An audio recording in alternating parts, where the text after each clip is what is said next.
There's also some adventures in this as well, and it's got 10 sheets of monster tokens, so it's another box looking to cause damage as you lift it up. It's even heavier than the DM kit. It's heavier than the DM kit.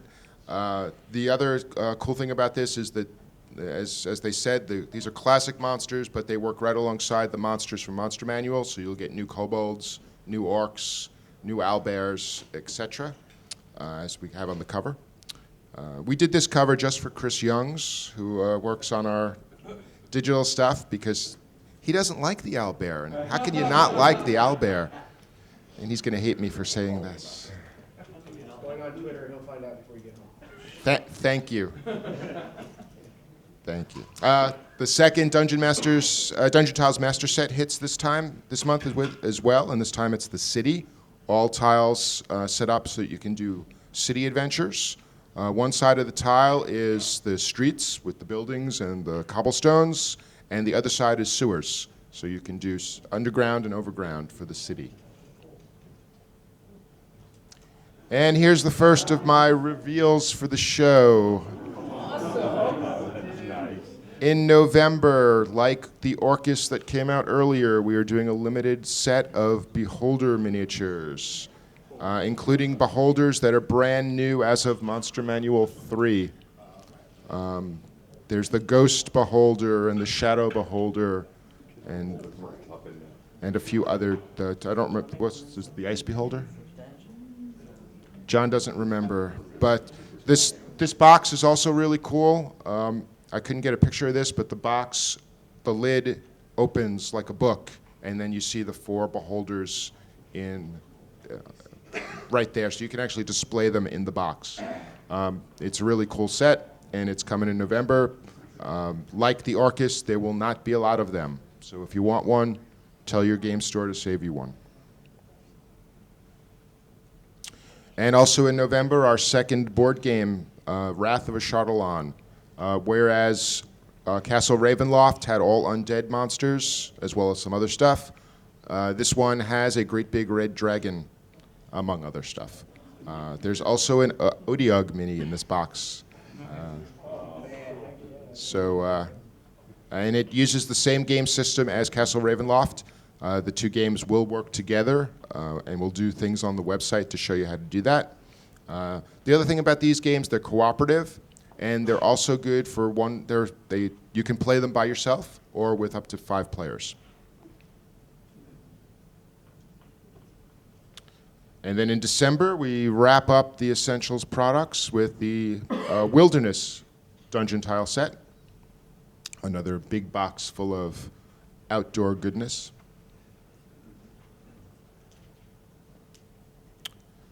Also in December, our first follow-up to Gamma World, the Famine in Fargo expansion. Who's played through this one? I haven't played through it, but I know it's going to include more mutations. So initially, Gamma World kicks off with about 20 different. Initially, Gamma World kicks off with about 20 different mutations, different crazy things your characters can be. This one is going to add, I think, another 20 to that. To allow your characters to be even crazier, like I think there's an octopoid in there. Octopoid plant. And this is the one with the giant chickens.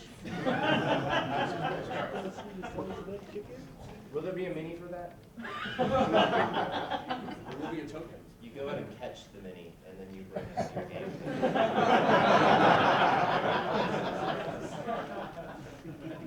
A couple of things before I move on to 2011.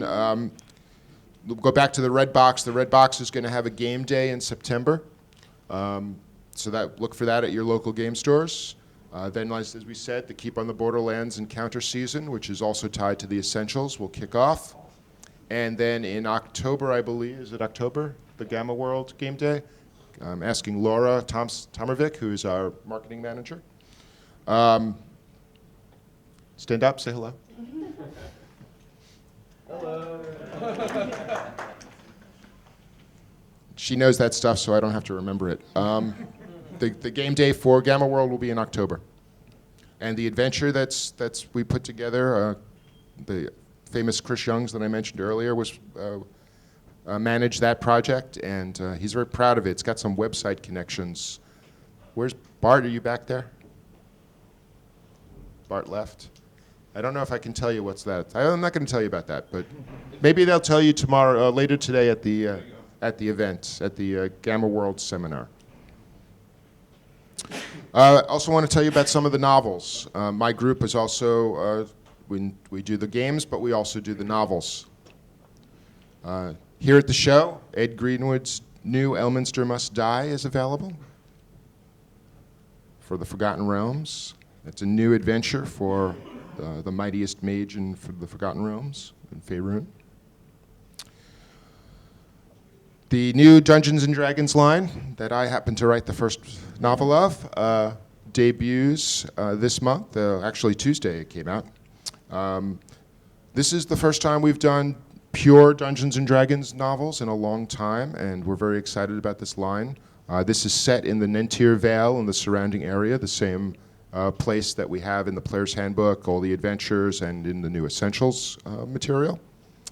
It's our core world, our assumed core world for Dungeons & Dragons. This is the first. It introduces a bunch of characters that you'll also see throughout the Essentials and moving forward in our various products.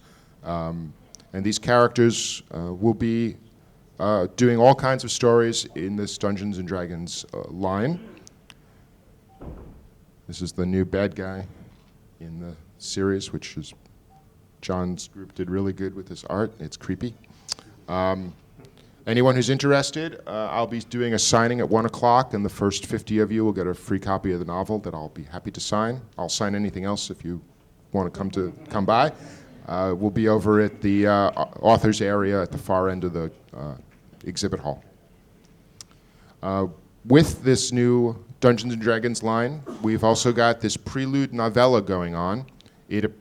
Part 1, 2, 3, 4, and 5 appears in the books you see up there.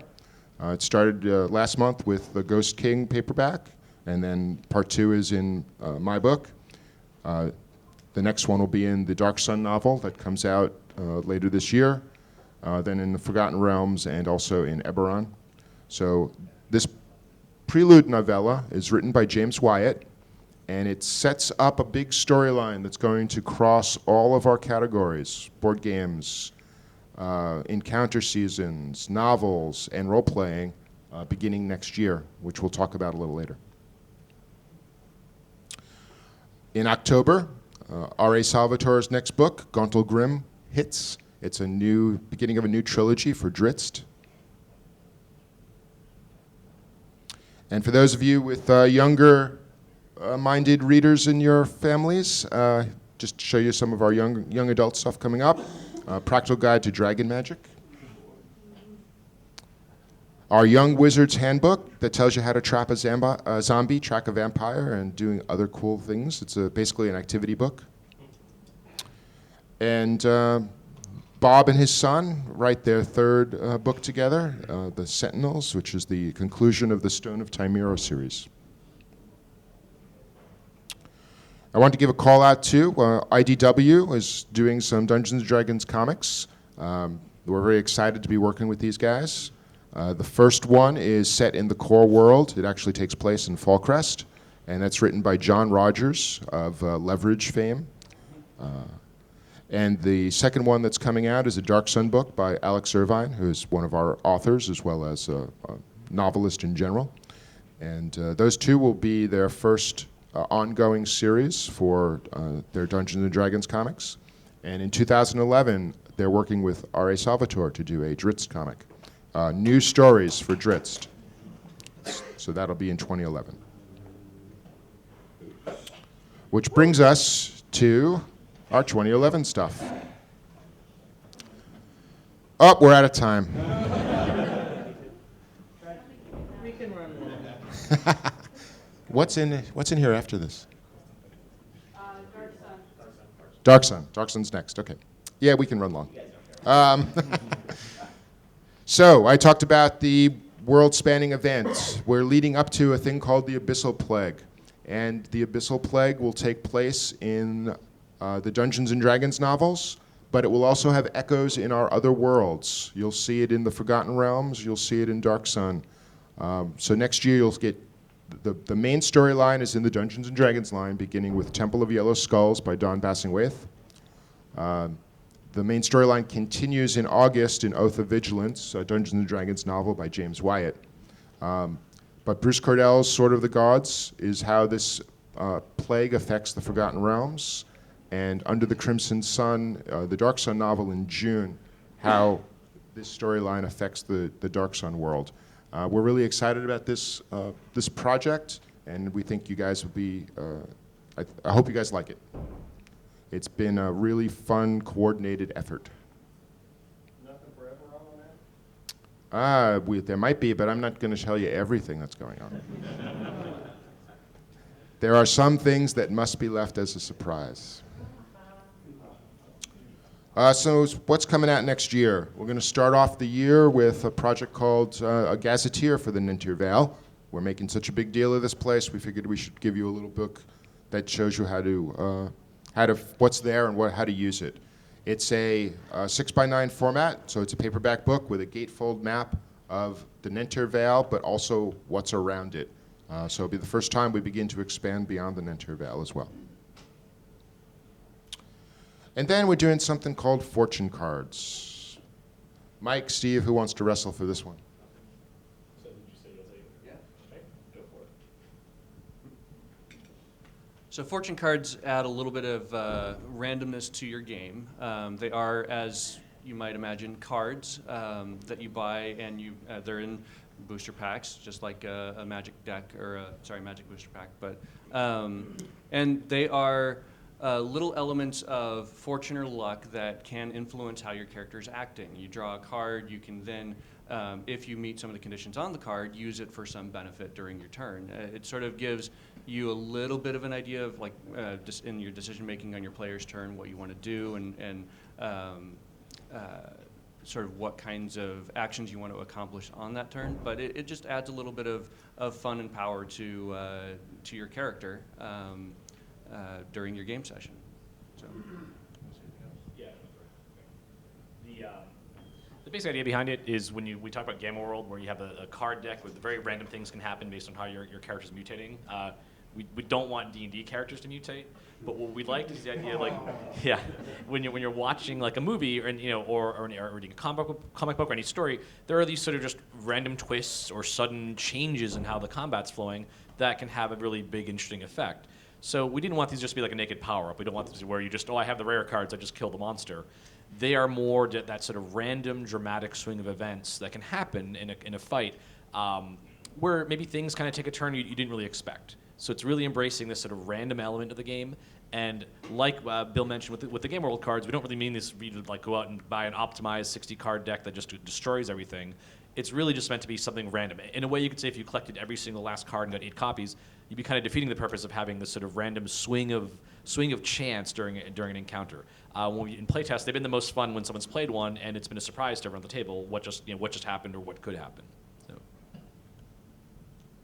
With these, we're going to make these available for use in our various organized play programs, including the encounter seasons, as well as for home games. They are totally optional.